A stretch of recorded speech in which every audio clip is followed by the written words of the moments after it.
Steve here, and this video is part one of a new series I'm putting together, walking you through my Luminosity Masking Panel for Photoshop. So I'll put the links to all the following available parts to this series in the video description.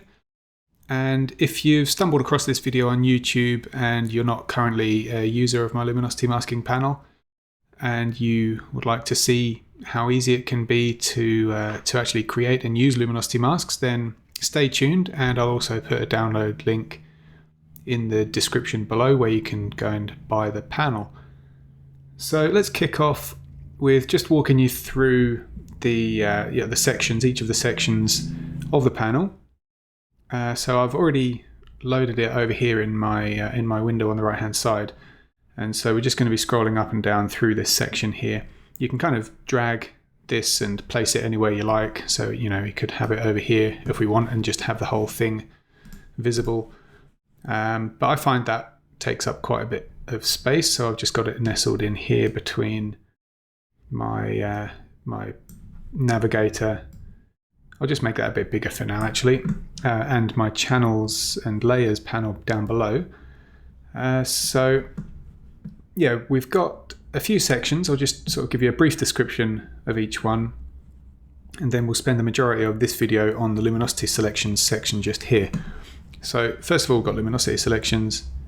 Actually, above that, we've got these buttons here, Create Exposures. This is just if you have one layer and you want to make a darker version. It just runs through some preset camera raw filter settings to create a version of any layer on -1, -2, -3, or +1, +2, or +3 stops. So you can basically just make a darker or a brighter exposure in one click there. That probably doesn't need a demo. You can figure that out really. Just click the button and it creates a dark or a light layer. So then we've got Luminosity Selections, and this is what we're going to be looking at in this video. This is where we are going to create, or at least start the creation of the majority of our luminosity masks. Below that, we've got build and modify mask. That'll be part two that will look at this section in detail. There's quite a lot going on here. That'll be in the next video. And then down beneath that, we have a 16-bit masking. So I added this due to popular demand. This section here can they can basically simplify the whole process of creating and using 16-bit masks, because it is actually really tedious to do manually. And then we've got these other sections down here that expand. We've got light, color, effects, finishes, and output for web. We've got, I'll cover these in a couple of videos after this one. But first, like I mentioned, Luminosity Selections, and it's only a small area here, but there's quite a lot going on. So let me just say this first actually, if you're completely new to luminosity masks and you don't know what they are, you haven't used them, you haven't seen them in use, then I'll put a playlist in the description as well, just with some other YouTube videos that I've got that walk you through actually doing luminosity masking without the panel. So yeah, you can get started on that, and then when you get comfortable with that, you can come back and check out these panel videos to see how much easier it is with the panel. So basically, the main section here in the Luminosity Selections area is this bar where we've got these numbers. So it goes from 5, 4, 3, 2, 1, and then 0, and then 1, 2, 3, 4, 5. This, when we click one of these buttons here, it's going to load a selection. And if we start in the middle with a 0, it's going to load a midtone selection. And if we click a 1 on the left hand side, so to the left of 0, that's going to load a selection that is darker, selecting the shadows. And then the further towards the left we go, the darker shadows are going to be selected by the selection. So basically we call this a shadows 1, a shadows 2, shadows 3, shadows 4, and shadows 5. Shadows 5 is only going to select the darkest shadows. Shadows 1 is going to select pretty much everything to the left of center in the histogram. And then On the right, we've got highlights 1, which is selecting everything to the right of the center in the histogram, all the way through to to highlights 5, which is selecting only the brightest parts of the image. Now, this is going to make a little bit more sense when we turn the previews on, so you can visualize what's actually being selected here. Because without the previews turned on, what this allows you to do is just load a selection and then start using it straight away. So if you know you want a shadows 1 or a shadows 5, etc., you can just hit the button, one click, Luminosity Selection created. And then if we turn the previews on, let's show you what that looks like. Let's start with a shadows 5, so we can load a shadows 5 selection, and it's going to create a view here of that selection as if we were looking at it in the channels panel. So if you're familiar with creating luminosity masks the manual way, then this would be what you would see in the channels panel, but we're just seeing it here in the layers panel. Just as a quick preview so you can see exactly what's going to be included in this selection. And then as we go towards the right, we can load a shadows 4, selecting slightly more of the sort of midtones. Let's go shadows 2, just so that we can see the main difference here. Yeah, more of it's being selected. Shadows 1. Yeah, there's a lot more grays here, which means there's a lot more being selected, including those darkest shadows, of course. And then we've got a midtone selection here. So hitting the 0 is going to load a midtone mask or selection, where it's selecting basically everything, and then it's subtracting the shadows and the highlights. So if you notice here, the darkest parts of what we're looking at in this view are being, they're going to be not part of the selection. So if we use this to create a layer mask, they're going to be masked out of whatever layer we're doing that in. So the shadows and the highlights are being excluded from this mask. And then if we go to highlights 1, then it's basically the opposite of this side of the bar here. So highlights 1 selecting kind of everything to the right of center in the histogram. And then the further we go towards highlights 5, you'll find the preview gets darker because less is being selected, all the way through to highlights 5, where we should see pretty much only the brightest part of the sky and then a bit of the water in the middle here. Now, when you're using the preview mode, actually we're just going to have to jump down and get ahead of ourselves a little bit using the build and modify mask. When you're using preview mode and you find the selection that you want to use using the preview mode, the way you turn this into a selection now is to click the button here that says use mask. So then that loads that preview as the selection, which is exactly the same as if we'd have just selected it without the previews. So I can't remember which button it was now, 2 or 3. Yeah, so that's how you would use the previews. Now when we turn the previews on, there's actually some added functionality, and this is sort of diving into a little bit of advanced mask and selection creation. But let's go through it anyway, because you're here to to get the best out of the panel and the best out of Luminosity masks. So let's start with a Shadows 5 selection. So with the previews on, we'll hit that Shadows 5 button and get the preview. So this selection is selecting only the darkest shadows. Now, if we want to add to this, for example, the brightest highlights, what we can do is check this box here that says Add. Click the Highlights 5 button to load that into another preview. And when we're happy that this is the selection we want to add to the previous one, we can click Apply.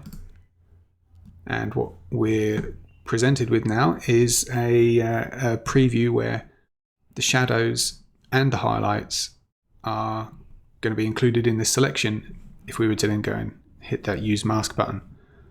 So yeah, you can use pretty much any of the shadows and highlight buttons here to add and subtract from one another. The midtones doesn't quite work by design. But yeah, let's just run through another couple of examples just so that we can make sure that this is really covered. So let's cancel this and start again. Uncheck add.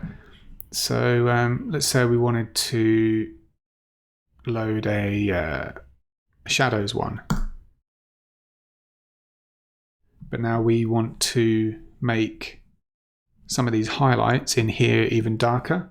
We would then subtract, for example, highlights 5 or highlights 4. So check subtract, hit the 4, and then click apply.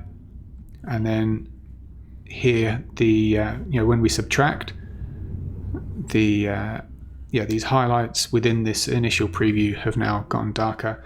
And we can keep doing that actually. So if I just run this through a few times, you should find that this water in the middle will get darker each time I run this process. So we're going to load the highlights 4, apply, 4, apply. So yeah, that's basically making these, the water here darker and darker and darker each time I do that. Let's do it with the highlights 2 just to see if we can get a quicker result. Apply. There we go. It's almost black now. So you can have fun adding and subtracting selections to and from one another using this method. Hopefully that makes sense. Now, there is something also that I did not mention at the start, which I wanted to, and I forgot. But once you've loaded these selections, so say you've created a selection and you load it from the preview into an actual selection, there's now 2 ways of using this selection. So, again, if you're familiar with luminosity masking, then you'll know this already. But the first way is to take this selection that's active and then apply it to a new adjustment layer or layer mask simply by adding an adjustment layer while that selection is active. And now that gets loaded over here. You can see that's now become the layer mask for this adjustment layer that I just created. And now we can adjust the, we can make adjustments here. And because the water here is masked out, remember that's the area that's most black, and the highlights are also masked out, then anything that I do here is not going to affect those highlights because of what we did there, creating that mask to mask them out. So that's the first way, just loading a selection straight into a luminosity, into a layer mask to make it a luminosity mask. The next way, the second way, which is actually really where the power of luminosity masking comes in, is to brush through these selections. So let's just run through this scenario. So let's say we've added a curves adjustment. We haven't done anything in the layer mask yet. And we want to brighten the shadows. So what we can do is create a curve that brightens the whole image. And then we can invert the mask, Command or Control I, to mask it out. So now we can use a luminosity selection to restrict. If we take a white brush, we can use it to restrict that brush into only the areas that are selected with that active selection. So let me show you what that looks like. So we want to brush this into the shadows. So we want to create a shadow selection. Let's try a shadows 3. All the rocks here are white in the selection. The water is black, which means anything we do with our brush with this selection active is going to be applied into those white areas and not into the black. So let's click Use Mask. And I'll do this with the marching ants still visible. If you want to get rid of them for, to make it easier for yourself to see what you're doing, you can press Command or Control H. The selection is still active. If I press that again, it comes back. The selection is still active, it's just you can't see those dotted lines. So I'll bring them back just for this demo. And watch how I'll take this white brush, let's bring the opacity down to about 50%. Now if I brush over here, nothing's happening in this white area because that's masked out, or it's not included in this selection. The selection is now going to only allow me to brush into the shadows. So this isn't a particularly good adjustment, but it does demonstrate the point. And there we go. So if we look at the layer mask now, I can press Option or Alt and click on the mask. I can get rid of the selection again. And yeah, we can see there that the anything that was white or less than black, so grey, the selection allowed us to brush into those areas in the mask without brushing into the stuff that was white and a lighter grey. So those are the two main ways of using a luminosity selection after you've created it from the Luminosity Selections panel up here. In the next video, in part 2, we're going to look at build and modify mask, and this is what you can, this section allows you to fine-tune what you're creating up here to really kind of hone in on that perfect selection. So thanks for watching. I'll see you in part 2.